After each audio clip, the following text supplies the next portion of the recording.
सांसद चंद्रशेखर उर्फ रावण आज अलीगढ़ में मॉब लिंचिंग में मारे गए औरंगजेब के घर पहुंचे, जहां उनके परिवार से मुलाकात की और उन्हें सांत्वना दी। इसके बाद उन्होंने कहा, सरकार के दबाव में 7 दिन बाद पुलिस ने लूट का मुकदमा लिखा।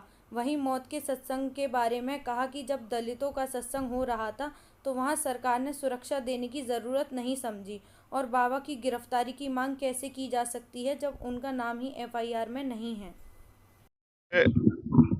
अभी तक मैं जो बात कहता था और कई बार मैंने उसको साबित भी किया है कि उत्तर प्रदेश में कानून व्यवस्था सत्ता की चौखटों पे दम तोड़ चुकी है।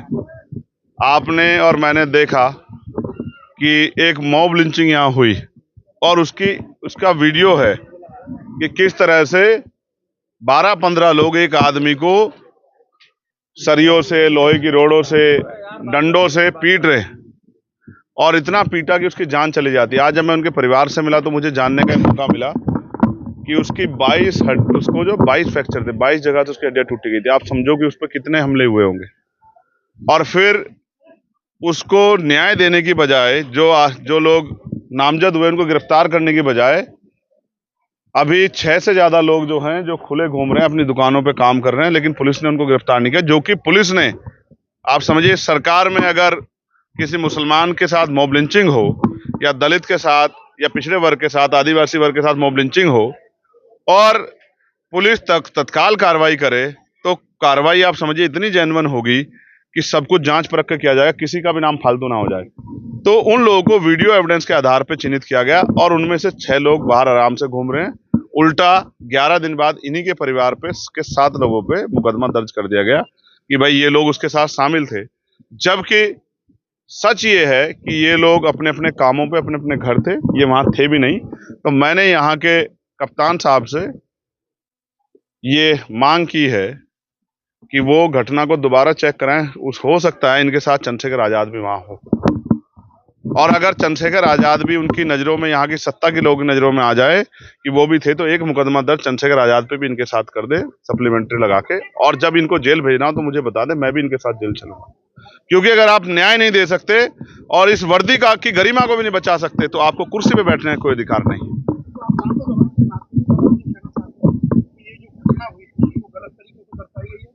घटना तो पुलिस ने सही तरीके दर्शाई। क्या आपने एफआईआर नहीं पढ़ी कि मॉब लिंचिंग हुई है? लेकिन उसके बाद 11 दिन बाद जो मुकदमा हुआ, 11 दिन बाद सत्ता के संरक्षण में, सत्ता के दबाव में जो मुकदमा हुआ, वो कहीं जनता के से दूर छिपा हुआ थोड़ा ही है। वो तो सबके सामने है कि वो मुकदमा किसके दबाव में हुआ। और अगर सही घटना थी तो पुलिस ने पहले दिन, दूसरे दिन, तीसरे दिन, चौथे दिन, 5वें दिन मुकदमा क्यों नहीं दर्ज किया? 11वें दिन मुकदमा दर्ज करने का मतलब यह है कि कुछ लोगों को, सत्ता में बैठे कुछ लोगों ने इतना दबाव दिया कि हमारे अधिकारी जो है उनके आगे कमजोर पड़ गए और वो संविधान की रक्षा नहीं कर पाए। वो अपने जो उन्होंने संकल्प लिया था, प्रतिज्ञा की थी, उसकी रक्षा नहीं कर पाए। उन्होंने एक झूठा मुकदमा जो है दर्ज कर दिया। मैं उनसे मांग करूंगा कि इस झूठे मुकदमे को खारिज किया जाए, खत्म किया जाए, और जो आरोपी हैं जो अभी खुलेआम घूम रहे हैं उनको जो है गिरफ्तार करके जेल भेजा जाए। आप क्या करेंगे? मैंने बता दिया है कि अगर सड़कों से हमारी बात नहीं सुनी जाएगी तो हम पार्लियामेंट में इस मामले को उठाएंगे, और अगर पार्लियामेंट भी नहीं सुनेगा या पार्लियामेंट इस बात को स्टेट इश्यू के थ्रू या किसी और उससे मोड़ने का प्रयास करेगा तो हम लखनऊ में जाके डीजीपी से, प्रमुख सचिव से, मुख्यमंत्री से जाके उनके सामने कागज रखेंगे और उनसे पूछेंगे कि क्या यही है आपका सबका साथ सबका विकास वाली सरकार का सच?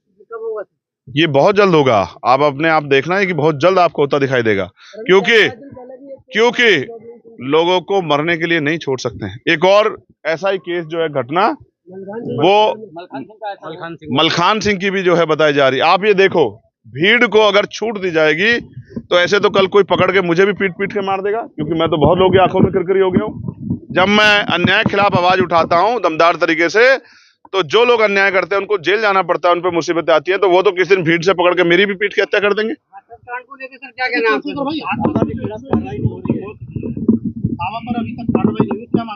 देखो, एक तरफ बाबा पे कार्रवाई नहीं हो रही है, दूसरी तरफ घर में बैठे लोगों, निर्दोष लोगों पे कार्रवाई हो रही है।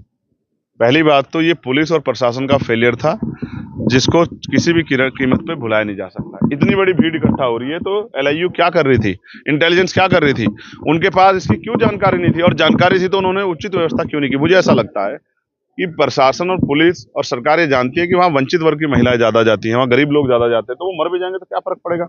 अगर ये उनकी जान की वैल्यू समझते, जैसे कोई वहाँ वीआईपी जाता तो वहाँ एक वीआईपी के लिए कई हजार पुलिस फोर्स लगा के व्यवस्था कर दी जाती, तो उनकी उस गरीबों की उसमें कोई वीआईपी नहीं था। तो गरीब अगर 100-125 मर भी गए तो सरकार को इससे क्या फर्क पड़ता है। 2-2 लाख रुपए का मुआवजा, क्या कितना पैसे का मुआवजा दिया है, मुआवजा कितने पैसे का दिया। तो ये बताओ, एक आदमी की जान की कीमत 4 लाख रुपए होगी सरकार के नजर में। तो भाई कौन बचा रहा है ये भी बता दो। बस बाबा को बाबा जी बचा रहे हैं, हम तो नहीं बचा रहे। और ये बताओ, जब कैसे गिरफ्तारी की मांग कर लूं जब एफआईआर में नाम ही नहीं है। आप बताओ ना, जब एफआईआर में नाम नहीं है तो कैसे गिरफ्तारी कर लेगी सरकार।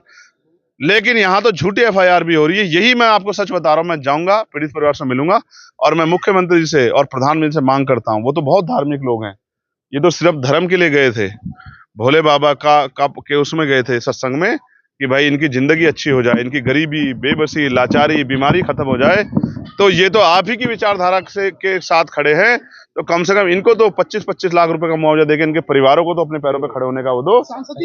अगर आप ऐसा नहीं करते तो ये भी माना जाए कि आप ये जो धर्म की बात करते हो ये अपनी राजनीति के हिसाब से करते हो। क्या लगता है कि औरंगजेब के परिवार पर प्रेशर बनाना चाहिए?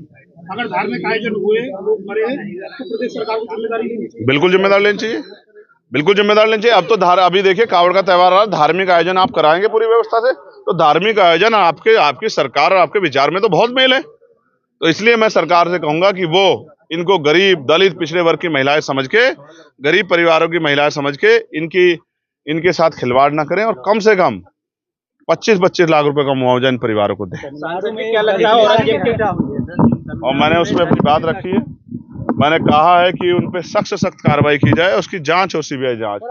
और मैं आप सोचो, किसी की भी हत्या हो सकती है आज देश में, जिस तरह कानून व्यवस्था है किसी की भी हत्या हो सकती है, कोई सलामत नहीं है।